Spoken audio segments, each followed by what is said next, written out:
আসলে কোনো মৃত্যুই তো পূরণ হবার না ইন্ডাস্ট্রিতে।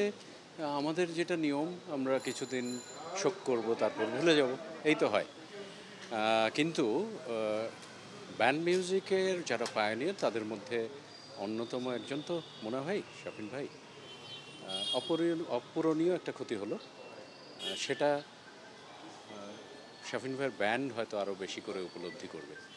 আর আমাদের অনেক কিছু শেখার ছিল, অনেক কিছু শিখেছি, আরও কিছু শেখার ছিল, সেই জায়গাটা শেষ হয়ে গেল। এই রকম মানুষগুলো যারা আমাদের পায়োনিয়ার, আমরা যাদেরকে ফলো করি, যাদের দেখে আমরা মিউজিক করতে এসেছিলাম, এই মানুষগুলো একটা একটা করে চলে যাচ্ছেন। সেটা আমাদের দিক থেকে একটা মানে অনেক বড় শূন্যতা তৈরি হচ্ছে, যেটা পূরণ হচ্ছে না আর। শাফিন ভাইকে নিয়ে স্মৃতি তো সবই, বাম্বার শোগুলো বিভিন্নভাবে সেই রকম স্মৃতি। এমন আহামরি কিছু যে, আমি তো শাফিন ভাইয়ের আসলে বন্ধু মানুষ না, শাফিন ভাই তো আমাদের অনেক সিনিয়র। তো শাফিন ভাইরা যখন কথা বলতেন আমরা চুপ করে থাকতাম, আমরা শুনতাম যে সিনিয়র মানুষগুলো আমাদেরকে কিভাবে গাইড করবে, সেটাই। স্মৃতি যদি চান তাহলে মাকসুদ ভাই স্মৃতি বলতে পারবেন, বাবু ভাই বলতে পারবেন, এনারা বন্ধু।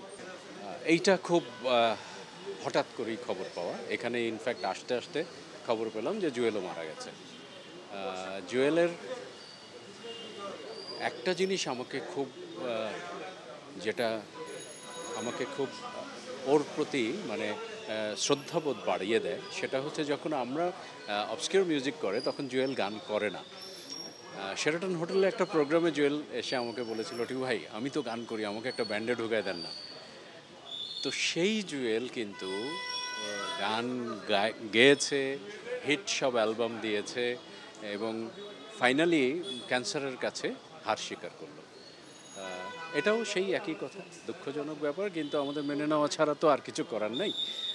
আমাদের হাতে নাই। যিনি এনেছেন পৃথিবীতে উনিই নিয়ে গেছেন। আমরা শোক করতে পারি, আমরা তার আত্মার শান্তি কামনা করতে পারি, এই তো। আসলে দেখেন, উনি চলে যাওয়াতে মাথা উঠায় রাখাটা খুব কষ্ট হচ্ছে। হ্যাঁ, না, অফকোর্স অফকোর্স এতটুকুই বলবো যে উনি কখনোই আমাদের ছেড়ে চলে যাবে না, কারণ ওনার সৃষ্টি আমাদের সবার মাঝে আছে। যতদিন ওনার গান থাকবে ততদিন উনি থাকবে আমাদের সাথে। কিন্তু আমরা যারা ওনাকে কাছে থেকে দেখেছি, ওনার সাথে হাজার হাজার শো করা হয়েছে আমার, অনেক ক্লোজ সময় ওনার সাথে থেকেছি। তো উনি আমাদের জন্য একটা যে মেন্টর ছিল, একটা ফাদার ফিগার ছিল, একটা ফ্রেন্ড ছিল, ওইটা আর আমরা পাবো না। সো ওনাকে অসম্ভব মিস করব। আর আর আর কিছু আসলে বলার নেই আমার। শেষ সময় আমার এতটুকুই মনে পড়ে যে ভাইয়ার লাইন আপ আমার ছেড়ে দিতে হয়েছিল আমার কিছু পার্সোনাল ফ্যামিলি কমিটমেন্টের জন্য। তখন ভাইয়া শুধু একটা কথাই বলেছিল যে ফ্যামিলি ঠিক থাকবে, ফ্যামিলিকে ঠিক রাখবি, এবং নিজের অরিজিনাল কিছু একটা করে থাকবি, মৌলিক কিছু কাজ করবি যেন মানুষ তোকে মনে রাখে।